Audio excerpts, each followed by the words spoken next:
और वो तीर मार दिया विषाक्त। वो श्री कृष्ण जी के तलवे में जा लग गया, पैर में। तो उस समय श्री कृष्ण जी ने जो पीड़ा हुई, पीड़ा के कारण वो कर रहा है, मर गया रे, मर गया रे, मर गया रे, क्या किसने मार दिया। तो शिकारी डर गया, भाई मानुष मर गया है, तो मनुष्य मर गया, भाग गया। इधर से देखा तो वो द्वारकाधीश मोर मुकुट सिर पे और तड़फ रहे हैं। हाथ जोड़कर वो शिकारी कहता, प्रभु मेरे से गलती होगी, धोखे से हो गया, मैंने ऐसे ऐसे आपके पैर में या चमकीली वस्तु थी, मैंने मर्ग की आंख जान के धोखे से तीर मार दिया, मुझे माफ करो प्रभु, मेरे से धोखा हो गया, मेरे से गलती होगी, जुल्म हो गया। अब श्री कृष्ण जी कहने लगे, भाई शिकारी तेरा दोष नहीं, ये तेरा और मेरा पिछला अकाउंट था, वो क्लियर हो गया। अब वो कहने लगे, अब श्री कृष्ण जी ने जब ये बात कही कि तेरा और मेरा पिछला जन्म का कोई अकाउंट था, यो क्लियर हो गया, लेन देन था आपका और मेरा, हिसाब बराबर हो गया। तब उसने कहा शिकारी ने कि हे भगवान, आप राजा और मैं एक रंक, आपका और मेरा क्या हिसाब हो सकता है। तब श्री कृष्ण जी ने कहा कि त्रेता युग में तू बाली था, बाली, और मैं रामचंद्र था, दशरथ पुत्र, तो सुग्रीव का भाई बाली था, और मैंने तेरे को ऐसे ही मारा था, वृक्ष की ओट लेकर धोखा करके तेरे साथ, तो तेरा मेरा टीट फॉर टैट बराबर हो गया।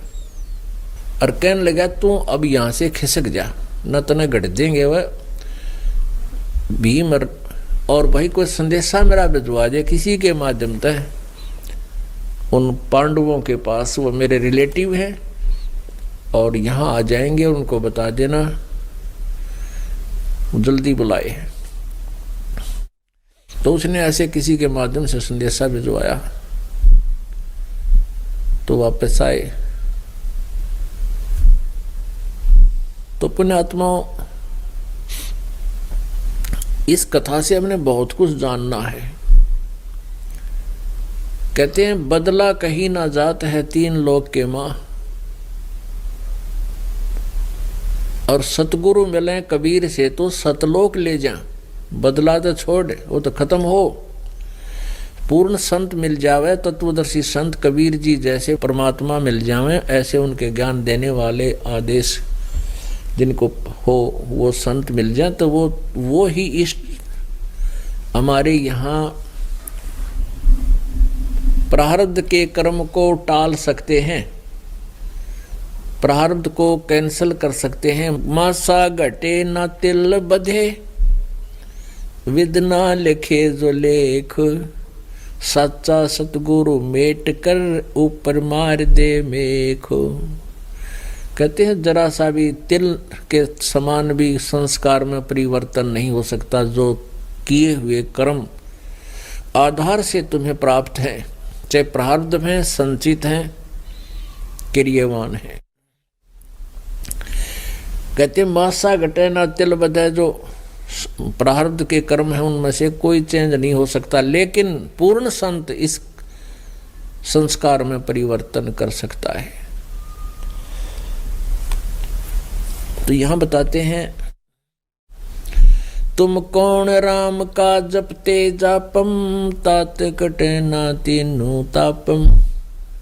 तुम किन भगवानों का भजन करते हो जिससे तुम्हारे ये तीन ताप भी नष्ट नहीं होते। अब जैसे श्री रामचंद्र जी ने श्री बाली को एक वृक्ष की ओट लेकर के धोखे से मारा था, क्योंकि बाली में इतनी शक्ति थी, अगर आमने सामने कोई युद्ध करता था तो आधी पावर बाली में चली जाती थी सामने वाले विरोधी की, शत्रु की। पहले तो श्री राम जी ने आमने सामने युद्ध करने की चेष्टा की, लेकिन फिर श्री राम जी की शक्ति अक्षीण होने लगी। तब उसको ध्यान आया सुग्रीव की बात का कि बाली के सामने आमने सामने होकर युद्ध नहीं करना, इसमें ऐसी पावर है। तो तुरंत वृक्ष की ओट ले ली और फिर मारा था। तो इस प्रकार पुण्यात्मा प्रसंग ये चल रहा था कि भक्ति भी करते हैं, शास्त्र विधि त्याग कर या अन्य देवताओं की जो पूजाएं करते हैं वो करते हुए भी विफल होती हैं, निष्फल है उनकी।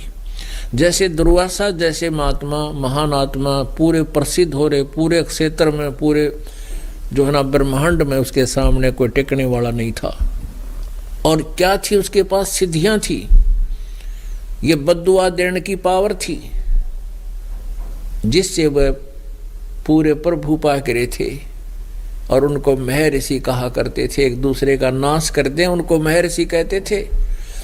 और परमात्मा कहते हैं दुर्वासा को पेता समझन आई नीचे, 56 करोड़ या दो कटे वहां मची रुद्र की कीच।